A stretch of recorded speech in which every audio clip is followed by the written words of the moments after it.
অবিরাম ঘুরছে মেশিনের চাকা, আর তার সাথে পাল্লা দিয়ে বদলে যাচ্ছে শত শত নারীর ভাগ্য। গাইবান্ধার বিসিক শিল্পনগরীর জুট মিল এখন শুধু একটি কারখানা নয়, বরং 1.5 শতাধিক নারীর স্বপ্ন পূরণের কেন্দ্রবিন্দু। একসময় যাদের দিন কাটত চুলার ধোয়া আর অভাব অনটনের সংসারে, তারা এখন পাটে সুতোয় বুনছে নিজেদের নতুন পরিচয়। একসময় আমাদের কিছু ছিল না, যেমন আমাদের উপরে ছাদটাও ছিল না, 2 বেলা 2 মুঠো খেতে পারি না। এখন সন্তানকে ক্যাডেট স্কুলে পড়াতে পারি। ভোর 4টা থেকে শুরু হয় এই লড়াকু নারীদের কর্মযজ্ঞ। কেউ কাটিং করছেন, কেউ বস্তা সেলাই করছেন, আবার কেউ দিনে 7 থেকে 8,000 বস্তা ছাপার কাজ সামলাচ্ছেন নিপুণ হাতে। এখানকার প্রতিটি নারীর পেছনে রয়েছে দারিদ্র্যকে জয় করার এক একটি মহাকাব্য।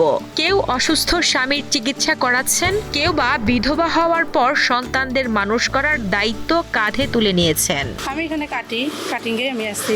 এখানে কাজের পয়সা দিয়ে আমার স্বামী অসুস্থ, এখানে আমি কাজ করে আমার 3টা বাচ্চা আমি মানুষ করতে পারতেছি।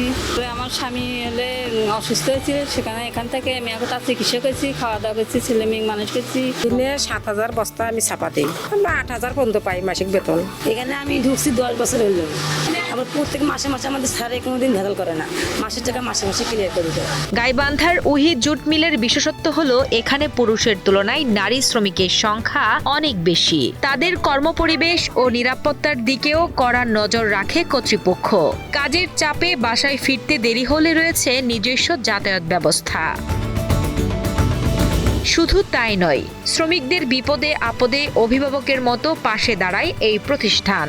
এখানে এসে ওরা বাচ্চাদের লেখাপড়া করাচ্ছে, জায়গা জমি গরু ছাগল সবই কিনতেছে, স্বাবলম্বীর দিকে যাচ্ছে আর কি। যদি একটু বাসায় যাইতে দেরি, আমাদের নিজস্ব অটো আছে, অটোতে করে ওদেরকে রেখে দিয়ে আসি বাসায়। গাইবান্ধা বিসিক সহকারী মহাব্যবস্থাপক আব্দুল্লাহ আল ফেরদৌস জানান, প্রশিক্ষণ ও ঋণের মাধ্যমে এখানকার নারীদের সক্ষমতাকে আরো বাড়িয়ে তোলা হচ্ছে। গাইবান্ধার এই নারীরা শুধু জুট মিলের শ্রমিক নন, তারা দেশের অর্থনীতির এক একটি শক্তিশালী চাকা। এখানে তারা তাদের ফ্যামিলির কাজের পাশাপাশি তারা যে একটা কাজ করতেছে, কাজের মাধ্যমে তাদের ফ্যামিলিতে অবদান রাখতে পারতেছে, তাতে এদের পরিবারের আয় বাড়তেছে এবং অন্যান্য সুযোগ সুবিধা পাচ্ছে। বিসিক জেলা গাইবান্ধা অবশ্যই সবসময় উদ্যোক্তা, বিশেষ করে যারা নারী উদ্যোক্তা আছেন তাদের পাশে আসেন।